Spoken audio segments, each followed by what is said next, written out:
I'm not too happy with the MCU right now, and this is why. If you're a Marvel fan or comic fan like I am, you've probably been noticing a very consistent narrative revolving around the MCU lately that has had you in a frenzy just like me. Which is the fact that, to many, the MCU seems like it's falling off. Just like my channel, but if you leave a like and subscribe, so I thought it would just be a good idea to get into the multiple reasons why I think that this is very true. Because as a fan of the MCU, I've been disappointed with what they've been cooking up in the last 5 years. Because to be honest, I don't know whatever they're cooking in that pot, but they need to let go of it now. They have burnt the pot years ago. With my first main reason being that their storytelling is kind of formulaic in a way, man. I'm tired of the same repeated storylines over and over again. A lot of this is just due to the fact that a lot of these storylines are just hero's journey narratives. And to be honest, nobody really cares about that stuff anymore, bro. Like, switch it up a little bit. The last time Marvel ever switched up in terms of their formula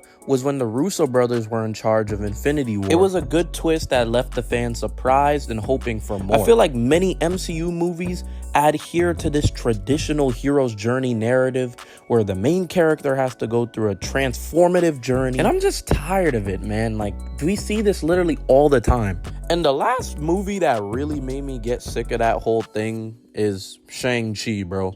Like, it was fine in Doctor Strange. It did get a little bit repetitive after Doctor Strange, but like, Shang-Chi really put the nit in the button for me that, like, man, this hero's journey thing needs to stop. And in this, there's a little thing I'd like to call DULL, which is dull. The dull, uninspiring life leap.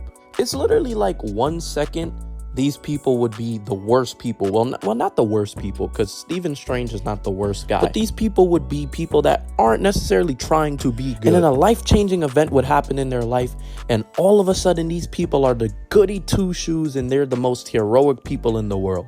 And this pattern at first, while it may be good when introducing characters, it gets repetitive. Like, bro, Doctor Strange is like the last person anybody would even want to see an origin story on anyway. I'm not gonna lie to you. So the fact that they have to use that same formula here already turns some people off. Like, I don't really rate this movie like that. The thing is, Shang-Chi, even though it's not a bad movie too, it also has that same thing that kind of makes it repetitive and makes it just as boring in some ways as Doctor Strange. To be honest, if Shang-Chi wasn't directed so well and it didn't have cool fights, I mean, the storyline on its own is, bro, it's rough, bro. It's rough. I'm not gonna lie to y'all. Ah, man. But this leads me to my second point, being villains. The villains recently are trash. Like, bro, they're garbage. Like, I'm not even joking. Like, Gore the God Butcher was terrible. By the way, they wasted Christian Bale in that Thor movie. Gravik from Secret Invasion, he's all right, but he's also terrible. And Dar-Ben from the Marvels? Listen, bro. Once I saw the title, The Marvels, I knew it was over. With a lot of these villains just feeling underdeveloped. Like, no one cares about these villains at all.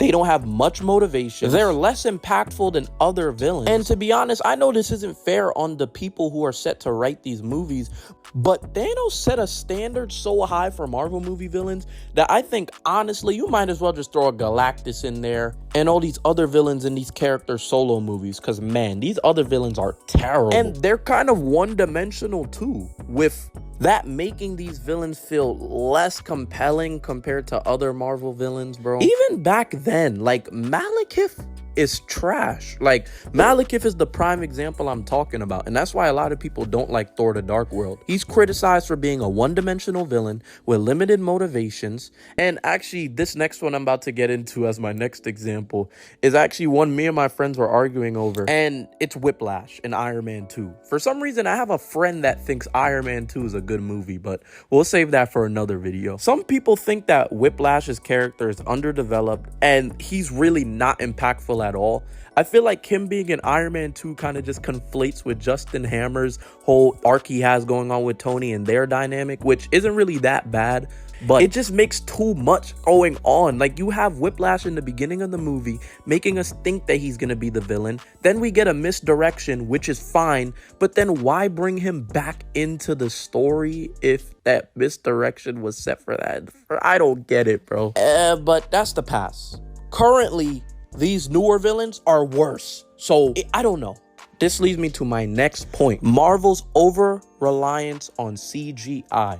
I feel like now the Marvel shows and movies have been looking worse than they were back in the early 2010s. And what made me realize this was when I watched the finale of Secret Invasion. And listen, I'm a Game of Thrones fan. I love Game of Thrones. And I love Emilia Clarke, virtue of that. The way they did her in Secret Invasion was terrible. Her CGI was trash in the final fight. Gravik looked terrible. Everything just looked like it was 3D like generated without any time to actually fill in any blanks.